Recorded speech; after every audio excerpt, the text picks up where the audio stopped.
Kuna wakati Mungu hata ruhusu uchoke, anautengeneza mwili wako, anausuka, unafanyiwa wiring upya, unasukwa upya, unawekewa socket mpya, unawekewa joint mpya, unatengenezwa kwa ajili ya kazi ijayo.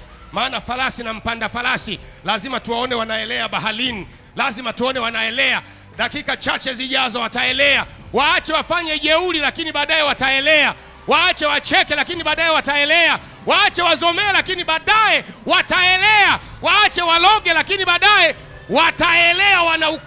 Wanaukoo wataelea. Adui wa njiani, you have your destiny. You have what God has called you for. You don't need to be an expert to accomplish your destiny. You require to only be called by God with your weaknesses, with your problems. You don't need to solve your problems to be a vessel of God. No. Come to me, you who are burdened, and I'll give you rest. Hauhitaji kuwa mkamilifu ili utumiwe na Bwana. Hapana. Bwana amekuita vile vile ulivyo. Anajua udhaifu wako, anajua shida yako, anajua tabu yako. Wewe ni chombo cha udongo mikononi mwa Bwana. Anaweza kukifinyanga upya na kutengeneza kuwa chombo kingine. Twende mbele, haleluya.